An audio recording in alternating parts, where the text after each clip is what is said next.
Hello again. Today I'm going to tell you how I, the Plague Doctor, beat Dying Light using only throwables. And as a reminder, at 1K subs, I will post a dog reveal, and he's pretty cute, so you don't want to miss.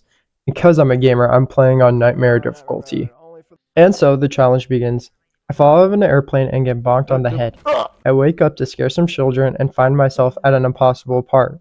I open the door and accidentally run into the affected. He lies on the ground unconscious, and to finish him off, I drop my pipe on him. I saved a survivor and a guy named Raheem liked that, so he takes me to do some parkour lessons. And I gotta say, it feels so good to run again. But soon everything goes green, and that's bad apparently. So I have to get a suppressant called antizin, because I was bit earlier. So now I'm outside, and now the challenge really begins. But I go right to a doctor, and I feel great again.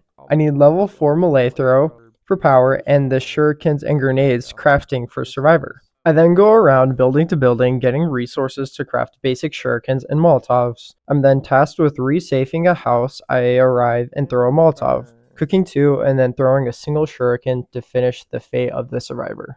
I try to level up my power by throwing shurikens into a crowd and a molotov too, but I soon get a spam call and am required to rig cars for the tower's boss. I do so promptly, then wire some lights, and then I've rigged too much because the power went out, so I just quickly turn it on. Next day, I choose the fit of a thrower, a ninja. This challenge requires a lot of resources, so I spend a good while looking for alcohol and strings. I'm then on my way to meet the boss of the tower named Brecken. I usually don't do this, but I checked a shop and there was an orange knife that I could afford. When I get the melee throw perk, this thing will be lit. I meet the boss and find out we're concussed buddies, although his is worse. And actually, a medical doctor asked if I can get some medicine. She even told me where to go. I spend 5 minutes gathering resources and throwing Molotovs into gatherings for XP. I'll do as she asked later. For now, I need to get some antizin. A few misses and a goal later, I found some.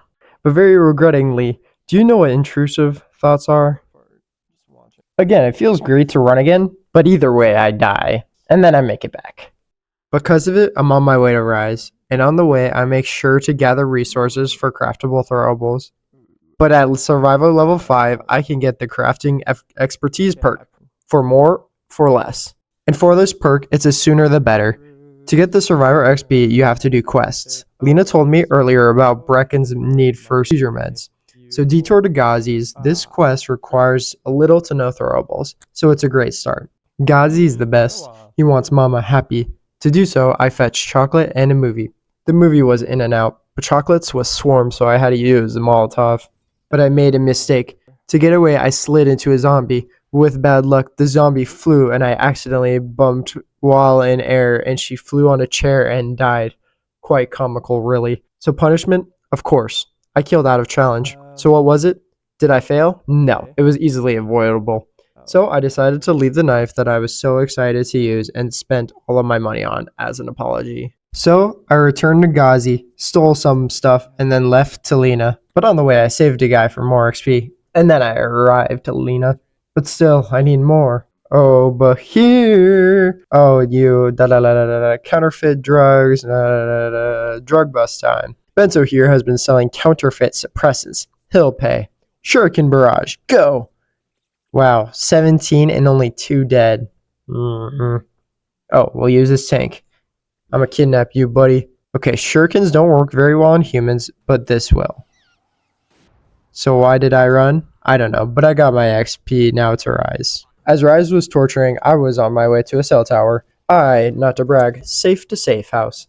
Then I used firecrackers to distract around the cell tower and climbed it. No! Oh. Except it was broke. Attempt 2 was operational. On my way back, I decided to test the new throwing perk on a standalone. After a few throws, I misinputted the perk, and they didn't die, so I just didn't finish them. Rise gave me a job of collecting payments. Nothing of note really happened except resource gathering and buying. I almost blew up and got a new safe house. 2 actually. The second one required me to burn everything, and everything went smoothly. I at some point got the survivor perk I needed. On the way back, I was interrupted by a side quest from Kareem. It's a mysterious note time, but this is a little different. I've been using burning throwing stars, so I've decided to shake it up by using exploding, except I'll use them later. Now, the plan. Guns sell for a lot, and I need them to buy my resources, so I have to take them out. And lob. I didn't actually expect to make it first try. And the note while I'm at it, of course. Unsurprisingly, a shifty warlord went back on his deal, so I'm gonna get my revenge later. While brainstorming for revenge, I visit Raheem, who plans to blow a building up. That's his plan, though, so I leave him to it. Jade offers a perfect opportunity to get revenge by stealing from Rye's school storage location. Once I'm aside, I wasted all my burning stars on humans, so I switched to Molotovs. This one guy blocked all my melee throws, so I cooked him. The plan was to group the humans to save on Molotovs. I then tried my exploding stars, and after this dude standing, I'm just use burning. So with that, I make my way to basement, use a few more, and find explosives. I let Jade run with the bombs so that way there's no witnesses to my carnage. Back at HQ, I tell Raheem about the explosive and he says he'll be careful with them. I take his word. At this point, Zara needs a tissue sample of a bolter, so he tells me where I can find one at night. I throw an exploding star and I hand off the tissue to him. I get a call. Raheem failed his mission and needs my assistance. So I get to an undisclosed train yard and throw my exploding stars and my knife over and over and over. I saved Raheem and he accidentally purposefully set the bombs off. I go, set the bombs and throw my hammer for good measure. And about Raheem, saved is kind of a strong word. I report the bad news and suddenly Zara's under attack. I got occupied by buying the do-it-yourself grenade skill perk and started crafting. I accidentally forgot about the timer, so I failed. I pop out and immediately burn gunmen, and I use the propane tank. I was left with one dude, and as I'm wearing the ninja outfit, I thought it would be appropriate to sneak attack this guy.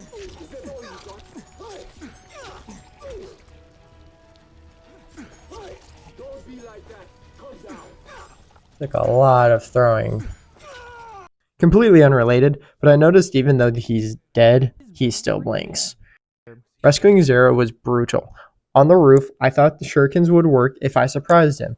I thought he would burn. This time, I threw a shrapnel grenade under his bum. I was determined to melee throw this guy. Shrapnel grenades works wonders. If they didn't die from the blast, they would bleed and die seconds later. I also found a glitching box. Made it to the garage and thought again that non-grenades could kill him. But nope. Just took them all.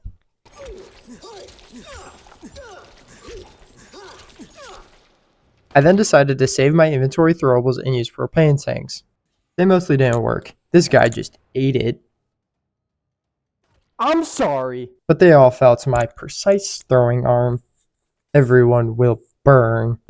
I then found Zara, to then myself being captured. It's arena time. What's my strategy, you ask? Immediately run around grabbing every concrete rebar I can find. Then I slowly but surely use my melee perk to throw them. And when I found one, I'd use a propane tank. When Tank Boy arrived, I threw my rebars and demolished the demolisher. And after I throw rebars at virals, Rise paid me a visit and slipped up, allowing me to get away. And so I hear Rise is after me, so time to dip town. To do so, I have to meet this Chank guy who also has this other guy, and during this sewer area, I did not care when as fast as possible I threw a firecracker, and then this boy popped out of nowhere and I just blew up. Then Chank's friend tells me that he betrayed me, and Rise's men were here. I did the only logical thing, which was to burn and bleed everyone in my way. Also maybe burning myself in the process. But I made it out. Welcome to Sector 0, Old Town. Once there, I rushed to meet my best friend, Savvy, and Troy was there too. She told me about how the government was planning on blowing her on up, so we needed to send a message. How does one do that in an apocalypse? By blowing stuff up.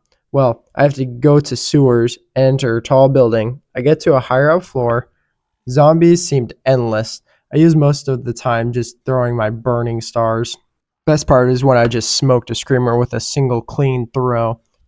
Once out and with the detonator, I pushed the button and kablooey. Once blown up, I have to go to a museum and confront Rise.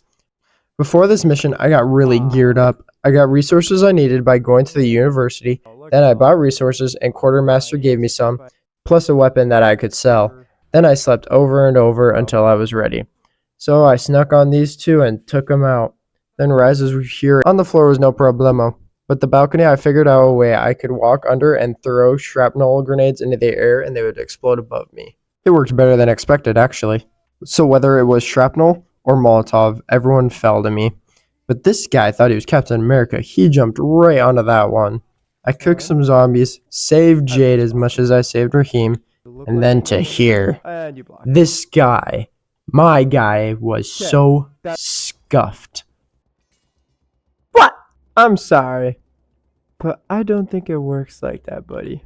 But little by little, he was losing health, and then his minions arrived, and I couldn't even kill one without getting swarmed.